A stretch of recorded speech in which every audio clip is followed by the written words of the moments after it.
ठाकुर की अनंत लीलाओं का दर्शन करते हैं। क्योंकि कहते हैं ना, हरि रूप अनंत हरि कथा। इसी प्रकार अनेक लीलाओं का वर्णन भांडीर वन में है, लेकिन जो मेन प्रथम लीला है वो लाडली के विवाह की है, जिसके लिए श्री राम भांडीर वन विख्यात हुआ। लेकिन सनातन धर्म में श्रीमद् भागवत जी को सबसे बड़ा ग्रंथ माना जाता है, जिसमें कई राधा रानी का नाम नहीं है। क्योंकि सुखदेव जी जो थे ना, वो राधा रानी को परम गुरु मानते थे। तो एक राधा नाम से 6 महीने की समाधि लग जाती थी। अब जब नाम नहीं है तो विवाह का प्रमाण कैसे हो सकता है? लेकिन श्रीमद् भागवत जी को छोड़ के अनेकों ग्रंथों ने लाडली जी के विवाह का प्रमाण दिया, जैसे गर्ग संहिता, स्कंद पुराण, ब्रह्म वैवर्त पुराण, आदि बराह पुराण, अनेकों ग्रंथ। लेकिन जिस भांडीर वट के नीचे आपको खड़े होने का सौभाग्य प्राप्त हुआ है, शास्त्र अनुसार जो वट वृक्ष होते हैं वो ब्रह्म का स्वरूप माना जाता है। लेकिन इस भांडीर वट का प्रमाण श्रीमद् भागवत जी में दिया है। श्लोक है कि बृहंतो बाहि मानस्य चार यंत्रस्य बोधनम भांडीरकम नाम वटम जम्बू कृष्णा प्रगमा। कृष्ण कालीन में भांडीर वट इतना विशाल हुआ करता था कि वृंदावन तक उसकी शाखाएं थी।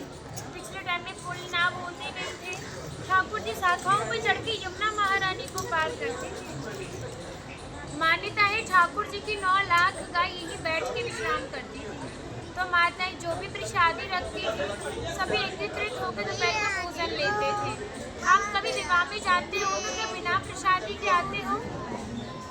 आप तो लाडली जी की विवाह स्थली आए हो, तो बिना प्रसादी के कैसे जा सकते हो?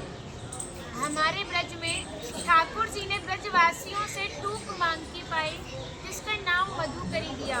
आज भी संत भिक्षाटन मांग के पाते हैं। तभी शास्त्रों में बताया कि जब तक ब्रजवासी की कृपा नहीं होगी, ठाकुर जी की कृपा बड़े दूर की बात है। इसी से अभिमान का नाश होता है, भक्ति प्राप्त होती है, जो बहुत ही दुर्लभ है। लेकिन ब्रजवासी कृपा करें, सहज भक्ति प्राप्त होती है। राधा रानी ने कहा कि भांडीर वन धाम में तो वही भक्त आ सकता है जो मेरे विवाह में उपस्थित रहा होगा, और डायरेक्ट नहीं आएगा, माध्यम जरूर रहेगा। सारा श्रेय माध्यम को जाएगा जो आपको धाम तक पहुंचाएगा। जो भक्त यहाँ की प्रसादी पाएगा और एक रात्रि राधा नाम संकीर्तन में जाग के गुजारेगा, उसको गोलोक धाम की प्राप्ति होगी। क्योंकि भांडीर वन के ही दर्शन मात्र से पुनर्जन्म की प्राप्ति नहीं होती। कस्य दर्शन मात्र नरो गर्भ न गच्छति। इसके दर्शन मात्र से उन्हें किसी भी माँ के गर्भ में जाना नहीं पड़ता। क्योंकि भूमंडल पर तो 84 लाख योनियाँ होती हैं, सभी के अंदर मादाएं पाई जाती जो कि गर्भ धारण करती हैं। कहते हैं कोई भक्त गलती से भी भांडीर वन की तरफ आँख उठा के भी देख ले तो भी गर्भ मुक्त हो जाता है। क्योंकि सबसे बड़ा जो नर्क है ना, वो हमारा गर्भ होता है। फिर कहा था श्री वासुदेवम ततो दृष्टवा पुनर्जन्म न विदते।